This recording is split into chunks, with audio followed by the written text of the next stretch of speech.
नमस्कार दोस्तों, राजनीति की बातों में एक बार फिर से आपका स्वागत है। मैं हूं आपका दोस्त धर्मेंद्र कंवारी। दोस्तों, डॉक्टर सतीश त्यागी जी की पॉलिटिक्स ऑफ चौधर पर हम बातचीत कर रहे हैं और आज का जो दिन है वो हरियाणा की राजनीति के दूसरे लाल यानी कि चौधरी देवीलाल के बारे में खूब सारी बातें करने का दिन है। हालांकि मैं चौधरी देवीलाल पर इससे पहले भी काफ़ी वीडियो बना चुका हूँ, लेकिन ये वीडियो ज़्यादा समग्र होगा, बहुत सारी बातें इसमें होंगी।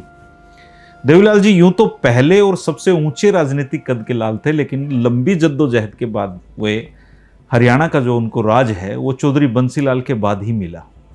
और महज 15 साल की उम्र में आज़ादी की लड़ाई के जरिए सार्वजनिक जीवन में कूदने वाले चौधरी देवीलाल राजनेता कम जननेता ज़्यादा थे।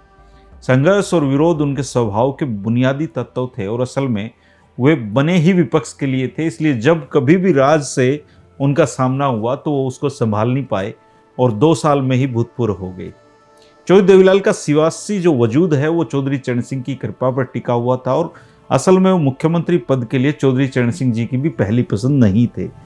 चौधरी चरण सिंह तो चौधरी चांदराम को मुख्यमंत्री बनाना चाहते थे, लेकिन चौधरी चांदराम के खुद ही मना कर देने के बाद हरियाणा के मुख्यमंत्री का जो चयन है वो चौधरी चरण सिंह ने चौधरी देवीलाल के पक्ष में करने का अपना मन बनाया और 21 जून 1977 को चौधरी देवीलाल सर्वसम्मति से जनता पार्टी विधायक दल के नेता चुन लिए गए।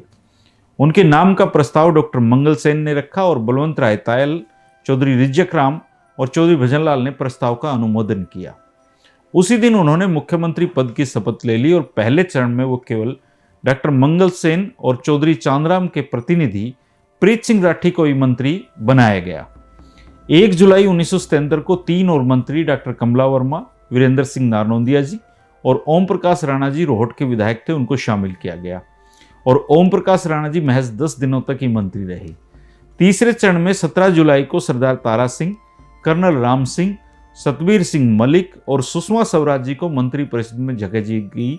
सुषमा जी पहली बार मंत्री बनी थी और वो केवल 25 साल की उस समय थी। चौधरी देवीलाल ने न चाहते हुए चौधरी भजनलाल, डॉक्टर मंगल सेन, कर्नल राम सिंह और सुषमा स्वराज को अपने मंत्रिमंडल में लिया था। जनता पार्टी संसदीय दल के फैसले के अनुसार मंत्रिपरिषद के सदस्यों की सदन में संख्या के हिसाब से 10% से अधिक नहीं हो सकती थी, इसलिए यह सीमा ही सबसे बड़ी चौधरी देवीलाल के लिए चुनौती थी। जनता पार्टी की सरकार के 6 घटक होते थे: भारतीय लोकदल, भारतीय जनसंघ संगठन और ये संगठन Congress, Congress for democracy, socialist party और भारतीय आर्य सभा। भारतीय लोकदल 45 सदस्यों के साथ सबसे बड़ा घटक दल था। दूसरे स्थान पर जनसंघ के 13 विधायक थे, आर्य सभा के 2 विधायक थे और शेष तीनों घटकों के 5-5 विधायक होते थे। भारतीय लोकदल में भी सबसे बड़ा जो गुट था वो केंद्रीय जहाजरान मंत्री चौधरी चांदराम जी का था, जिनके समर्थक विधायकों की संख्या 18 थी और लगभग आधा दर्जन विधायक पंडित भगोदयाल शर्मा जी के प्रभाव में थे। देवीलाल जी के सामने सबसे बड़ी चुनौती सत्ता प्रसाद का बंटवारा था और हर एक गुट सत्ता में ज़्यादा से ज़्यादा हिस्सेदारी चाहता था और यही असंतोष का मूल कारण था। वरिष्ठ नेता चौधरी रिज्जक राम, मूलचंद जैन जी और बलवंत राय तायल भी मंत्री न बनाए जाने के कारण देवीलाल से खफा हो गए थे। सीएफडी नेता चौधरी भजनलाल को भी मंत्रिमंडल में जगह नहीं दी गई थी, इसलिए उनकी नाराजगी अलग से थी। सभी विधायकों और घटकों से संतुष्ट जो उनकी संतुष्टि है वो कर पाना असंभव था और मांग और आपूर्ति का यह संतुलन भविष्य में चौधरी देवीलाल के लिए काफी भारी पड़ा। देवीलाल जी के सामने दूसरी भीषण समस्या दिल्ली थी, जहां प्रधानमंत्री मोरारजी देसाई और गृह मंत्री चौधरी चरण सिंह के बीच तलवारें खींची हुई थी। जैसे जैसे देसाई और चौधरी चरण सिंह के बीच तनाव बढ़ता गया, वैसे वैसे चौधरी देवीलाल सरकार की सेहत भी गिरती चली गई। चौधरी देवीलाल मंत्रिमंडल बनने के 4 महीनों के अंदर ही असंतुष्टों की जो गतिविधियां थी वो उनकी शुरुआत हो गई थी। सिरसा के समाजवादी विधायक कॉमरेड शंकरलाल आहलूवालिया ने इस विद्रोह की अगुवाई की, जिसे हिसार के पूर्व कांग्रेसी चौधरी बलवंत राय तायल का समर्थन प्राप्त था। उनका आरोप था कि चौधरी देवीलाल अपने साथियों से समानता का व्यवहार नहीं करते हैं और उनका जो बेटा है ओम प्रकाश चौटाला, वो सारे हरियाणा में जनता पार्टी के समान अपना एक संगठन खड़ा कर रहा है। उधर 5 सितंबर को भिवानी की सांसद थी, भारतीय लोकदल की जो नेत्री उस समय बन गई थी बहन चंद्रावती जी, उनको जनता पार्टी का प्रदेश अध्यक्ष नियुक्त किया गया, जो अन्य घटकों को रास नहीं आया। रामधारी गौड़ जी हों, साथी अयोध्या प्रसाद हों, चौधरी भजनलाल हों या फिर ओम प्रकाश चौटाला जी हों, इनको उसमें महासचिव नियुक्त किया गया था। और ओम प्रकाश चौटाला की नियुक्ति पर चौधरी देवीलाल विरोधी तत्व जो थे, उनकी आंखों में ये सब खटकने लगा। 16 नवंबर 1977 को दोस्तों फरीदाबाद में निषेधाज्ञा लागू किए जाने की जो उस सरकार की मंत्री थी सुषमा स्वराज, उन्होंने सार्वजनिक रूप से आलोचना की, तो चौधरी देवीलाल ने उनसे श्रम और रोजगार मंत्रालय छीन लिया। इस पर सुषमा स्वराज ने देवीलाल जी को तानाशाह करार देते हुए ये मीडिया में कहा कि वे अपने मित्रों से सलाह के बाद त्यागपत्र देंगे। इसके साथ ही सुषमा स्वराज ने चौधरी देवीलाल के इस्तीफे की मांग भी कर डाली।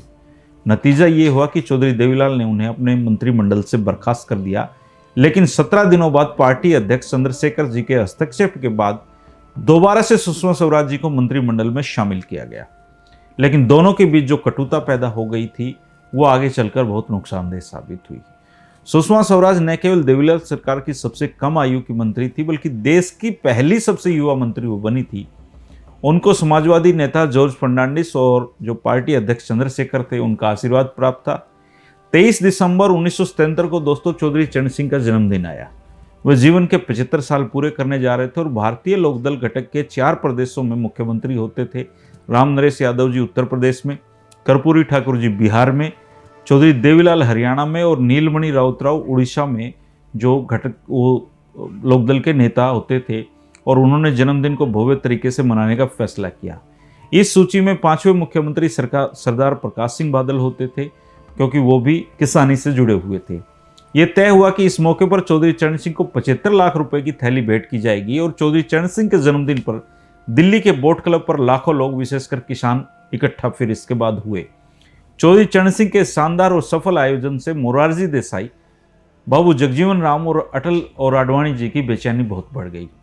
उन्होंने जन्मदिन की इस रैली को चौधरी चरण सिंह के शक्ति प्रदर्शन के रूप में लिया, और एक तरह से यह शक्ति प्रदर्शन था भी, जिसके जरिए चौधरी चरण सिंह सिद्ध करना चाहते थे कि देश का प्रधानमंत्री होने का असली हकदार मैं हूं।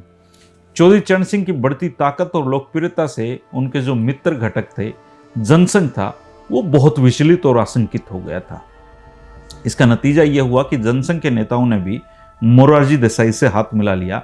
बाबू जगजीवन राम को तो चौधरी चरण सिंह का प्रतिस्पर्धी होने का स्वाभाविक रूप से मोरारजी देसाई के साथ उनको होना ही था, और अब जो जंग थी वो चौधरी चरण सिंह बनाम अन्य सभी राजनेताओं की हो गई। अब चौधरी चरण सिंह को शक्तिहीन करने की कोशिशें शुरू हो गई। जाहिर था कि चौधरी चरण सिंह को कमजोर करना है तो उनको उनके सेनापतियों को पहले कमजोर किया जाए, और चूंकि चौधरी देवीलाल चौधरी चरण सिंह जी के सबसे बड़े सेनापति थे, तो सबसे ज्यादा जो वार होने थे या वार झेलने थे, उनकी बारी उनकी थी। शीतकालीन सत्र से पहले 43 विधायकों ने जनता पार्टी आलाकमान को एक ज्ञापन दिया कि उनका चौधरी देवीलाल के नेतृत्व में भरोसा नहीं है। आलाकमान के निर्देश पर 19 जनवरी 1978 को चौधरी देवीलाल को पिंजौर में विश्वास मत परीक्षा से गुजरना पड़ा, जिसमें चौधरी चांदराम और जनसंघ से समझौता करके 47 विधायकों का समर्थन पाने में वो सफल हो गए। लेकिन ये भी साफ हो गया कि उनकी भविष्य की जो राहें हैं वो बहुत मुश्किल साबित होने जा रही हैं। 4 महीने भी नहीं हुए थे कि चौधरी देवीलाल पर फिर से संकट के बादल मंडराने लगे। असंतुष्टों ने एक बार फिर से पार्टी हाईकमान पर दबाव डालना शुरू कर दिया कि चौधरी देवीलाल को मुख्यमंत्री की कुर्सी से हटाओ। असंतुष्ट विधायकों द्वारा पार्टी अध्यक्ष चंद्रशेखर को सौंपे गए ज्ञापन के आधार पर चौधरी देवीलाल को निर्देशित किया गया कि वे दिल्ली में 29 अप्रैल 1978 को जनता दल विधायकों की बैठक बुलाएं और उसमें अपना बहुमत सिद्ध करके दिखाएं। निर्धारित तारीख को दोस्तों सभी असंतुष्ट विधायक दिल्ली में प्रधानमंत्री के निवास पर इकट्ठे हुए, परंतु चौधरी देवीलाल और उनके साथियों ने इस आधार पर बैठक में शामिल होने से मना कर दिया कि विधायक दल की बैठक केवल प्रांत की राजधानी में हो सकती है, किसी दूसरे स्थान पर नहीं। इसलिए जनता पार्टी उच्च कमान को निर्णय लेना पड़ा कि विधायक दल की बैठक 8 मई 1978 को चंडीगढ़ में होगी। इस दफा के बहुमत परीक्षण में चौधरी देवीलाल को 45 विधायकों का साथ मिला, जबकि 31 विधायकों ने उनके खिलाफ वोट किया। विश्वास मत से पहले चौधरी देवीलाल को अपने विधायकों को भी सूरजकुंड, सोहना और मोरनी जो हिल्स हैं उनके पर्यटन केंद्र है, उनको बाहरी पहरे के बीच में उनको रखना पड़ा। और स्थिति यह थी कि दोनों पक्षों के पास 38 विधायक थे, लेकिन चौधरी देवीलाल ने सदन में 45 विधायकों के समर्थन का जुगाड़ किसी तरीके से कर लिया और उनकी सरकार बच गई। चौधरी देवीलाल के खिलाफ विद्रोह को न केवल उच्च नेताओं का समर्थन हासिल था, बल्कि उनमें से कुछ ने इस सारे खेल की रूपरेखा भी खुद बनाई थी। विश्वास मत प्राप्त करने के बाद 10 मई को चौधरी देवीलाल ने अपने मंत्रिमंडल को भंग कर दिया और उसको नए सिरे से उसका गठन किया, और इस बार उसमें चौधरी भजनलाल और चौधरी चांदराम गुट के 2 विधायकों को भी शामिल कर लिया गया। अब प्रदेश की राजनीति अलग तरीके से चल रही थी। 29 जून 1978 को स्वास्थ्य मंत्री राजनैण जी की बयानबाजी से तंग आकर मोरारजी देसाई ने उनसे और उनके जो आका थे चौधरी चरण सिंह जी गृह मंत्री, उनसे इस्तीफे मांग लिए। चौधरी चरण सिंह और राजनैण जी ने अगले दिन इस्तीफा दे दिया, और इतना ही नहीं, चौधरी चरण सिंह जी ने 17 जुलाई को दिल्ली में एक किसान रैली आयोजित करने का ऐलान कर दिया। चौधरी चरण सिंह के त्यागपत्र से समूचे उत्तर भारत में मोरारजी देसाई जी की सरकार के खिलाफ आक्रोश फैल गया, और खासकर किसानों में तो इस बात को जबरदस्त आक्रोश था। स्थिति की गंभीरता को देखते हुए 4 जुलाई 1978 को दिल्ली में जनता संसदीय बोर्ड की बैठक हुई, जिसमें चौधरी देवीलाल को विशेष रूप से बुलाया गया। इस बैठक का मकसद यह था कि प्रस्तावित किसान रैली के प्रति चौधरी चरण सिंह समर्थित मुख्यमंत्रियों का रुख पहले जान लेना चाहिए। बैठक में प्रधानमंत्री मोरारजी देसाई ने चौधरी देवीलाल से कहा कि वह रैली को अपना समर्थन ना दें। चौधरी देवीलाल ने कहा कि आप तो समर्थन देने की बात कह रहे हो, जबकि रैली का पूरा प्रबंध तो मना ही करना है। देवीलाल के उत्तर से आवेशित मोरारजी देसाई ने कहा कि आप क्या समझते हैं कि केंद्र के खिलाफ रैली करवा के आप मुख्यमंत्री बने रह जाएंगे। देसाई की धमकी पर देवीलाल यह कहकर बैठक से चले गए कि मैं पहले किसान हूं, मुख्यमंत्री बाद में हूं। संसदीय दल ने चौधरी देवीलाल के उक्त जवाब को अनुशासनहीनता करार देते हुए उनसे तुरंत त्यागपत्र देने का नोटिस जारी कर दिया।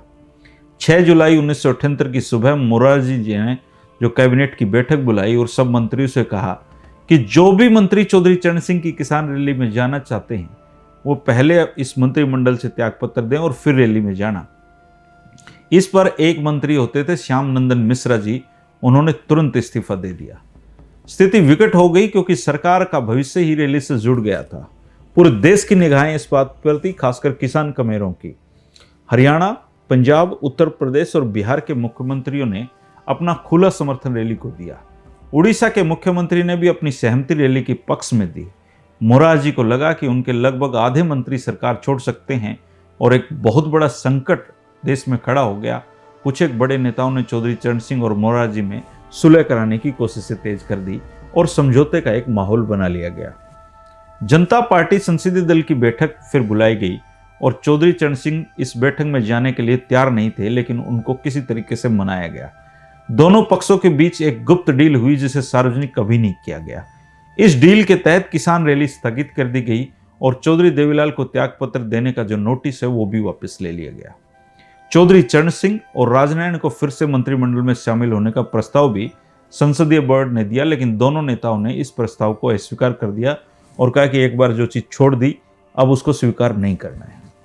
केंद्रीय नेताओं की गुटबाजी से हरियाणा में चौधरी देवीलाल विरोधी नेताओं और विधायकों को लगातार ताकत मिल रही थी। दलित नेता और केंद्रीय झाझरानी मंत्री चौधरी चांदराम का दिल्ली स्थित जो 1 नंबर आवास था, 1 नंबर कोठी थी मोतीलाल नेहरू मार्ग पर, वो इन असंतुष्ट विधायकों की गतिविधियों का अड्डा था। जुलाई के पहले हफ्ते में वहां जनता पार्टी के 46 असंतुष्ट एमएलए इकट्ठा हुए, लेकिन तब चौधरी चरण सिंह ने अपने त्यागपत्र की धमकी देकर अल्पमत में आ चुके चौधरी देवीलाल जी की कुर्सी को बचा लिया।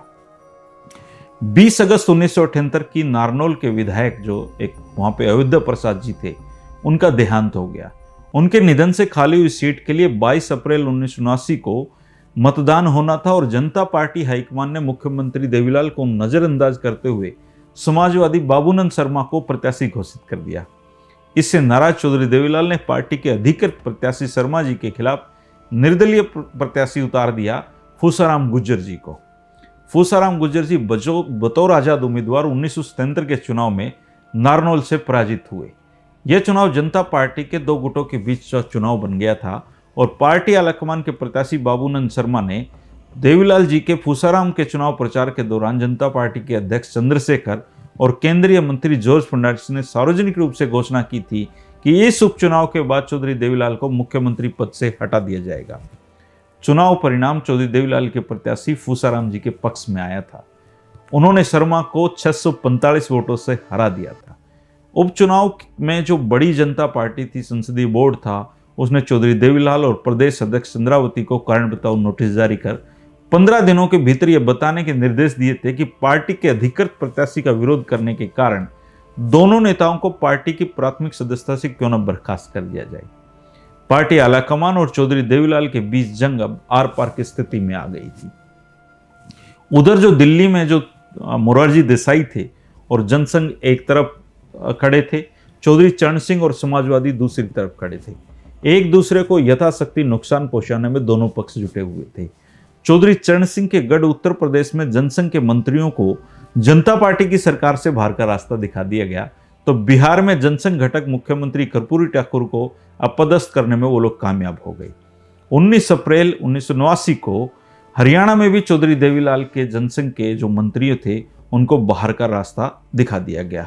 तमाम कोशिशों के बावजूद भी असंतुष्ट विधायक चौधरी देवीलाल को कुर्सी से नहीं हटा पा रहे थे, लेकिन उसके बावजूद उनके प्रयास जारी रहे और इसके बाद 6 जून 1989 को जब चौधरी देवीलाल हिसार और सिरसा के दौरे पर थे तो 43 विधायक मोरारजी देसाई और चंद्रशेखर से मिले और उनसे कहा कि या तो देवीलाल कुर्सी छोड़ दें या नए सिरे से वो विश्वास मत हासिल करें।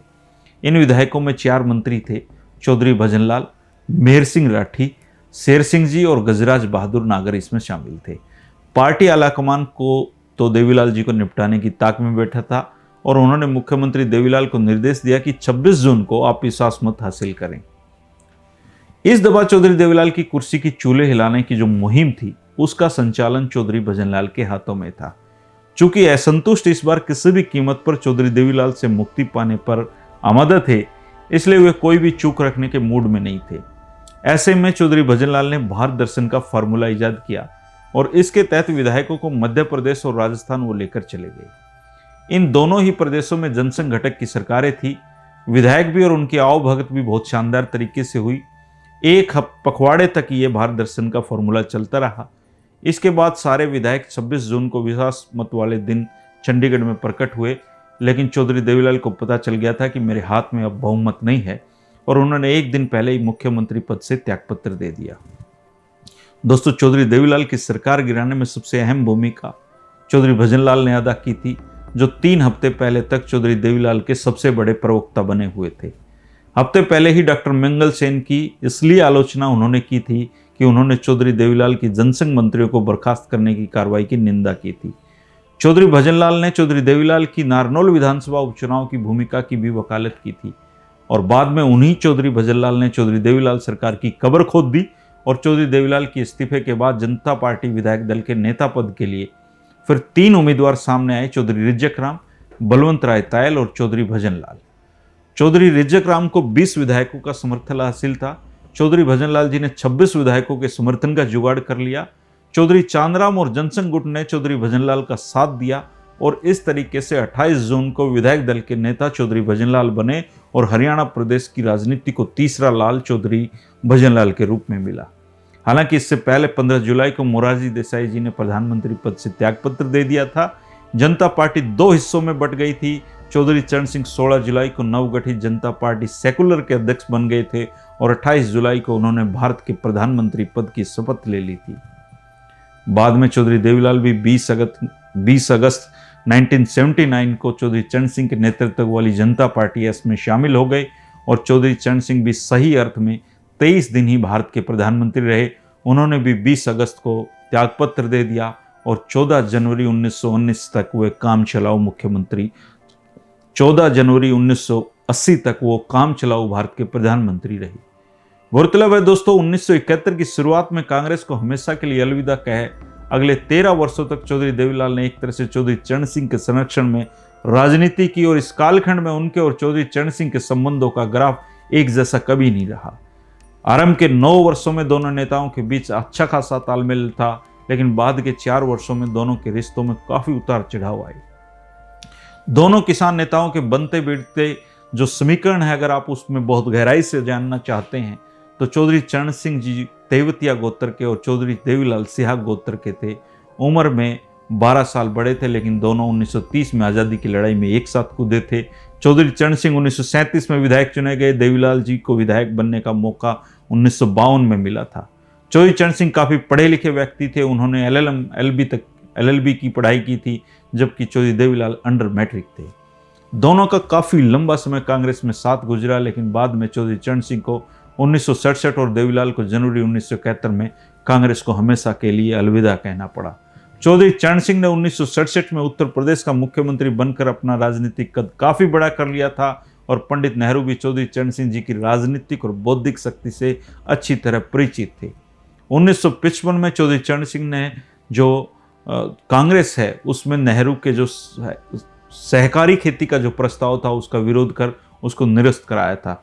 1967 में चौधरी चरण सिंह ने भारतीय क्रांति दल की स्थापना की थी और 1971 में जब चौधरी देवीलाल ने कांग्रेस को अलविदा कहा तो चौधरी चरण सिंह के भारतीय क्रांति दल में वो शामिल हुए थे और इस समय बिंदु तक दोनों के बीच जो राजनीति थी, दोनों के बीच जो इच्छाएं, एक मंच पर वो आ गए थे।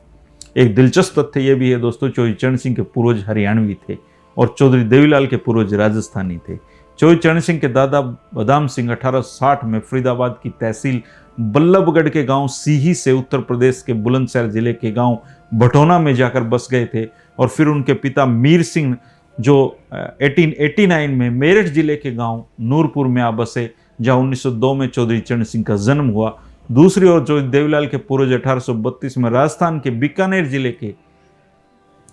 बीकानेर जिले से हरियाणा के सिरसा जिले में आकर बसे और उन्होंने चौटाला गांव बसाया था।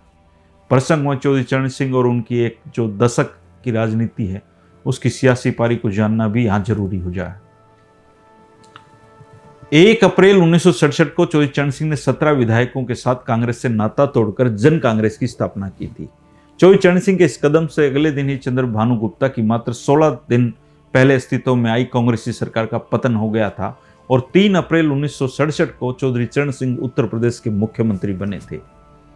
चौधरी चरण सिंह की सरकार 11 महीने यानी कि 3 अप्रैल 1967 से 25 फरवरी 1968 तक की चल सकी और इसके बाद राज्य में राष्ट्रपति शासन लागू हो गया।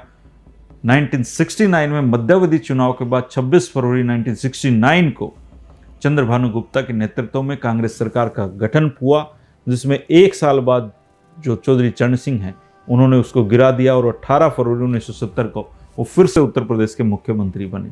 इस दफा वे लगभग 7 महीने मुख्यमंत्री रहे और राज्य में फिर से राष्ट्रपति शासन लागू कर दिया गया। अगर आप थोड़ा सा इससे पीछे मुड़कर भी देखें तो आपको पता चलेगा कि 1967 के संसदीय चुनाव के बाद कांग्रेस का राष्ट्रीय विकल्प तैयार करने के मकसद से हुमायूं कबीर की पहल पर नई दिल्ली में गैर कांग्रेसी मुख्यमंत्रियों और प्रमुख नेताओं की 9 अप्रैल 1967 को एक बैठक हुई थी। बैठक में मौजूद सारे नेता इस बात पर सैद्धांतिक रूप से सहमत हो गए थे कि कांग्रेस के विकल्प के रूप में एक राष्ट्रीय दल का गठन जरूरी है। बैठक में बिहार के मुख्यमंत्री महामाया प्रसाद सिन्हा ने गैर कांग्रेसी मुख्यमंत्री और विभिन्न प्रदेशों के समान विचारधारा वाले अध्यक्षों और सचिवों को मई में पटना में आमंत्रित कर एक बैठक बुलाई थी और पटना की बैठक में भारतीय क्रांति दल के गठन का फैसला लिया गया था और महामाया प्रसाद सिन्हा इसके पहले चेयरमैन चुने गए थे। चौधरी चरण सिंह को कार्यकारिणी का सदस्य चुना गया था और बाद में उन्होंने अपनी जन कांग्रेस का भारतीय क्रांति दल में विलय कर दिया और भारतीय क्रांति दल के वो अध्यक्ष बन गए। कालांतर में भारतीय क्रांति दल उत्तर प्रदेश की ही पार्टी बनकर रह गई। फरवरी 1974 में उत्तर प्रदेश विधानसभा चुनाव में चौधरी चरण सिंह के नेतृत्व में भारतीय क्रांति दल और 2-3 अन्य पार्टियों ने मिलकर चुनाव लड़ा था, जिसमें कांग्रेस की 215 सीटों के मुकाबले में 106 सीटों इन्होंने जीती थी। बीकेडी ने अपने पहले चुनाव में जो 1969 में जीता था। चौधरी चरण सिंह ने कांग्रेस के राष्ट्रीय विकल्प के निर्माण की कवायद इसके बाद शुरू की और पहले चरण में भारतीय क्रांति दल, स्वतंत्र पार्टी, सोशलिस्ट पार्टी और उत्कल कांग्रेस, राष्ट्रीय लोकतांत्रिक दल, कांग्रेस मजदूर पार्टी और पंजाबी खेतीबाड़ी जमींदाराई जो यूनियन थी, उनको मिलाकर 29 अगस्त 1974 को भारतीय लोकदल का गठन चौधरी चरण सिंह ने किया था। 25 जून 1975 को इंदिरा गांधी जी ने देश में आपातकाल की घोषणा कर दी और तमाम विपक्षी नेताओं को जेल में डाल दिया गया। नतीजा, तमाम राजनीतिक गतिविधियां एक तरीके से रुक गई, देश में ठप पड़ गई, लोगों को अपनी जान बचाने के लाले पड़े हुए थे। 19 महीने बाद इंदिरा गांधी ने 18 जनवरी 1977 को चुनाव कराने की घोषणा की और सारे राजनीतिक बंदी भी रिहा कर दिए। 23 जनवरी 1977 को जनता पार्टी का विधिवत गठन हुआ, जिसमें भारतीय लोकदल के अतिरिक्त भारतीय जनसंघ संगठन कांग्रेस, कांग्रेस फॉर डेमोक्रेसी और कांग्रेस आर इसमें शामिल हो गए थे। 1977 के लोकसभा चुनाव में जनता पार्टी की शानदार जीत हुई थी दोस्तों, और मोरारजी देसाई भारत के प्रधानमंत्री और चौधरी चरण सिंह उप प्रधानमंत्री चुने गए थे। इधर चौधरी देवीलाल लोकदल कोटे से हरियाणा के मुख्यमंत्री बने थे और चौधरी चरण सिंह दलित नेता चांदराम को मुख्यमंत्री उस समय बनाना चाहते थे, लेकिन वो तैयार नहीं हुए थे। इसके बाद चौधरी चरण सिंह ने चौधरी देवीलाल को मुख्यमंत्री बना दिया था और चौधरी चरण सिंह 1979 में देश के प्रधानमंत्री भी बने और 1977 और 1980 के बीच में चौधरी चरण सिंह और चौधरी देवीलाल के संबंध काफ़ी प्रगाढ़ रहे। इस दौरान चौधरी चरण सिंह को चौधरी देवीलाल की हर कदम पर जरूरत पड़ती थी और चौधरी देवीलाल ने भी हनुमान की तरह उनका साथ दिया था। लेकिन 1980 के बाद जब वो सत्ता से बाहर आए तो चौधरी चरण सिंह का देवीलाल जी के प्रति व्यवहार एकदम बदल गया। हो सकता है कि चुगलखोर बीच में आ गए हों। 1980 में चौधरी देवीलाल सोनीपत से लोकसभा के लिए चुन लिए गए। संघर्ष के साथ ही चौधरी देवीलाल अब चरण सिंह को चुभने लगे थे, वे उनको कमजोर करने लगे थे। 1982 में हरियाणा विधानसभा के चुनाव होने थे और चौधरी देवीलाल बार बार चौधरी चरण सिंह से आग्रह कर रहे थे कि उनको हरियाणा लोकदल की कमान सौंप दे, लेकिन चौधरी चरण सिंह ने चौधरी देवीलाल के समांतर डॉक्टर स्वरूप सिंह जी को खड़ा करना शुरू कर दिया था। डॉक्टर स्वरूप सिंह जी उनके रिश्तेदार थे और चुनाव तक चौधरी देवीलाल को शक्तिहीन चौधरी चरण सिंह ने बनाए रखा। 1982 विधानसभा चुनाव में भी 45-45 सीटों पर देवीलाल और स्वरूप सिंह जी को प्रत्याशी जो खड़े करने का अधिकार चौधरी चरण सिंह ने दिया। मई 1982 में चौधरी देवीलाल ने लोकसभा से इस्तीफा दे दिया और विधानसभा के लिए महम से ताल ठोक दी। देशवाड़ी पट्टी में सोनीपत के बाद महम से उनकी दूसरी धमक ये थी। चौधरी देवीलाल ने यहाँ पर भी शानदार जीत दर्ज की, लेकिन इस समय बिंदु तक उनके चौधरी चरण सिंह से रिश्ते बहुत खराब हो गए थे, साथ चलना बहुत मुश्किल था और 21 जुलाई 1982 को चौधरी चरण सिंह ने चौधरी देवीलाल को अपनी पार्टी से बाहर निकाल दिया। निष्कासन के बाद चौधरी देवीलाल चंद्रशेखर जी की जनता पार्टी में शामिल हो गए और चंद्रशेखर जी ने उन्हें पार्टी का प्रदेश अध्यक्ष बना दिया। दिसंबर 1983 में सोनीपत लोकसभा सीट के लिए उपचुनाव होना था। चौधरी चरण सिंह और उनकी पार्टी को सबक सिखाने पर आमदा चौधरी देवीलाल ने एक बार फिर से सोनीपत संसदीय क्षेत्र में ताल ठोक दी और इस उपचुनाव में कांग्रेस प्रत्याशी चौधरी रिजक राम होते थे और चौधरी चरण सिंह ने लोकदल प्रत्याशी के रूप में किताब सिंह मलिक को खड़ा किया था। चौधरी देवीलाल तो चुनाव हारे ही, लेकिन चौधरी चरण सिंह के प्रत्याशी किताब सिंह मलिक जी न केवल तीसरे स्थान पर पहुंच गए बल्कि उनकी जमानत भी बड़ी मुश्किल से बची। देवीलाल को चौधरी चरण सिंह जी ने दमकीपा का प्रदेश अध्यक्ष मनोनीत किया। 1984 में देवीलाल जी ने सोनीपत से, ओम प्रकाश चौटाला जी ने हिसार से लोकसभा का चुनाव लड़ा, लेकिन चूंकि ये चुनाव इंदिरा गांधी जी की हत्या के बाद हुए थे, कांग्रेस को सहानुभूति फैक्टर के चलते सारी 10 सीटों पर जीत हासिल की थी। दमकीपा ने चुनाव लोकदल के नाम से ही लड़ा था और चौधरी चरण सिंह ने अपने जीवन के इस अंतिम चुनाव में देश भर में 171 प्रत्याशी खड़े किए थे, जिसमें उन समेत केवल 3 लोग ही चुनाव जीत पाए थे। उनके अलावा दूसरे विजेता प्यारे मियाँ थे जो एटा से चुनाव जीते थे और तीसरे दरभंगा बिहार से विजय कुमार मिश्रा चुनाव जीते थे।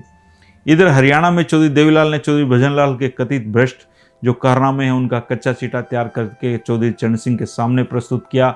चौधरी चरण सिंह ने 4 जुलाई 1985 को विपक्ष के अन्य नेताओं के साथ भजनलाल के खिलाफ 42 पन्नों का एक ज्ञापन राजीव गांधी को सौंपा और आरोपों की जांच के लिए राजीव गांधी ने पूर्व न्यायाधीश जसवंत सिंह की अध्यक्षता में एक आयोग का गठन किया।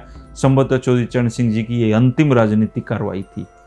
4.5 महीने बाद 25 नवंबर 1985 को चौधरी चरण सिंह को ब्रेन स्ट्रोक हो गया और उसके बाद 1.5 साल तक चौधरी चरण सिंह अर्धचेतनात अवस्था में बिस्तर पर रहे। 29 मई 1987 को उनका निधन हो गया और नवंबर 1985 के अंत में जब चौधरी चरण सिंह ब्रेन स्ट्रोक के कारण बिस्तर पर ही सिमट गए तो उनकी राजनीतिक विरासत को लेकर भी जंग शुरू हो गई। विरासत के सबसे बड़े और मजबूत दावेदार उनके जैविक पुत्र चौधरी अजीत सिंह थे और जो अमेरिका था उसमें वो भारत लौट आए थे और 5 जुलाई 1986 को राज्यसभा सदस्य से भी निर्वाचित हो गए थे। दूसरे सबसे बड़े दावेदार चौधरी चरण सिंह के मानस पुत्र मुलायम सिंह यादव थे जो वर्षों से उत्तर प्रदेश की राजनीति में चौधरी चरण सिंह का झंडा लिए घूमते रहे थे। दावेदारों में हेमंती नंदन बहुगुणा और चौधरी देवीलाल भी थे जो अजीत सिंह के मुकाबले मुलायम सिंह के समर्थन में ज्यादा थे। अंततः विरासत के मुद्दे पर लोकदल 2 फाड़ हो गया। एक हिस्से में लोकदल ए के मालिक अजीत सिंह और दूसरे लोकदल ब के मालिक हेमंती नंदन बहुगुणा हो गए। देवीलाल जी बहुगुणा के साथ थे जिन्होंने हरियाणा लोकदल ब का अध्यक्ष उनको मनोनीत कर लिया और 1987 के विधानसभा चुनाव में चौधरी देवीलाल की पार्टी का नाम लोकदल और चौधरी अजीत सिंह की पार्टी का नाम लोकदल अजीत था। चौधरी देवीलाल ने लोकदल के जो 69 प्रत्याशी मैदान में उतारे थे, जिनमें से 60 जीते, जबकि अजीत सिंह ने 52 उम्मीदवार उतारे थे और उनमें से एक भी विधानसभा नहीं पहुंच पाया। आगे चलकर बहुगुणा और चौधरी देवीलाल के बीच में भी टकराव आ गया, दोनों की भी बिगाड़ हो गया और लोकदल बहुगुणा भी दो फाड़ हो गया। शरद यादव और लालू यादव देवीलाल के साथ आ गए और इससे आगे की जो यात्रा है दोस्तों, वो फिर चौधरी भजनलाल का दौर आता है। चौधरी भजनलाल हरियाणा प्रदेश को तीसरे लाल के रूप में मिलते हैं। ये कहानी थी दोस्तों उस दौर की। आगे की यात्रा हम कल 3 बजे जानेंगे। शुक्रिया, नमस्कार।